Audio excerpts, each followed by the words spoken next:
In the mid-1980s, I was traveling in my ElCamino down to, I think I went down to Oklahoma, Guyman, that area, Swift plant. I was doing some work down there when I owned my own company at that time, and going up through Kansas. I was going back through Dodge City. Had a couple of meat plants I wanted to hit there. I was doing a sales engineering trip, so I stopped at this gas station. This boy in this old Chevy pickup truck with a trailer full of stuff. He came over to me and says, "Boy, that's nice looking ElCamino." And I said, "Thank you." And we got talking, and he was saying he had another one that just like that up in his old farm I could have. He wanted me to haul it away, and I said, "Shoot, yeah." And he said, "Yeah, I know where a bunch of old cars are." I said, "No kidding, because I'm not only interested in Chevys but Fords too." So well, I know where there's a Ford Cobra, and I'm thinking Cobra. Yeah, I'm thinking Cobra 2 or one of them damn 76 Cobra 2s they made. This guy wouldn't know a Cobra from a monkey. As far as I was concerned, that was stupid. Anyhow, he was telling me about this car. It was out by Manhattan.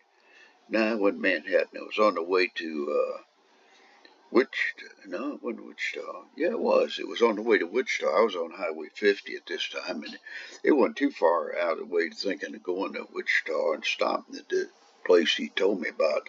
He explained it. It was where it was outside this town, and it was you can't miss it. There's a big barn over here and another shed, tool shed that looked pretty run down, and he explained the area and some other details about it, how I could find it. And it was off the south side of the 50 up there, and I said, "Shoot, maybe I ought to go look at it." And then I got thinking, nah, it's probably an old Mustang, and I'd waste my time going there because I was headed back for Missouri Valley, Iowa, trying to go back home to Logan. And he said, "Why don't you come up? You're going up that direction towards Nebraska. You're going by my place. Follow me up there, and we'll go up and take a look at it. You can stay overnight with me or something." And I said, "Well, what the hell? Just mind go look at it. If it's 69 ElCamino, I'd be interested in the parts or something of it. Maybe it's in better shape." Anyhow, I followed him up to his place. Looked at the ElCamino. It was pretty run down, but it had a 400 Pontiac 400 tranny behind it. And in it had a Pontiac motor in it. But otherwise, the body was pretty, not rough, but it had enough good parts. It was worth getting. So I told him I'd come down and pick it up for another week or so, and got his number. And I stayed with him that night. Never forget that. Boy, he was really he and his old lady were nice as hell, but boy, they had lived in an old shack. And it was a hard night's sleep, but we did. We slept. I'd left the next morning and went back up to Missouri Valley and all. Well, that was in 88, 87, somewhere in that period of time. And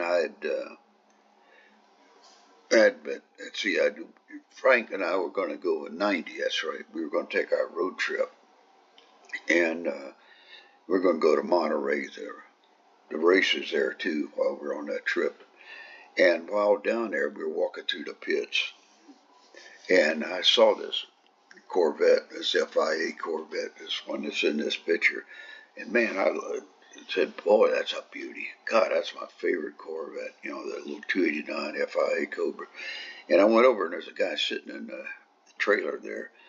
And I got talking to him about it. I said, "Boy, that's nice." And I said, "What's he doing here with all these, you're a Ferrari dealer?" He said, "Yeah, we picked that thing up." He picked it up down in Kansas. And I said, "Where?" And he started explaining it, and I about had crap my britches right there. It was the one that was in the damn garage, in that damn barn, and it was in rough shape. It was red. It had wire wheels. It was a little 260 or 289 Cobra that a farmer had bought for his wife, but she died and hardly ever drove it. And it was an original old Cobra, like 65, 64. I couldn't remember what year he told me it was. But that was the Cobra that kid was talking about. And I said, "I don't want to know the price." He paid for it. He said, no, he won't tell anybody either because he's asking a fortune for it. This one now. But that guy acted like I could pick it up for nothing. And here I was thinking it was a damn Mustang Cobra. And there it was. And I missed that one. Another one. Boy, it just shows you, you better go when you can. Anyhow, boys, take care. Just another adventure. See you later.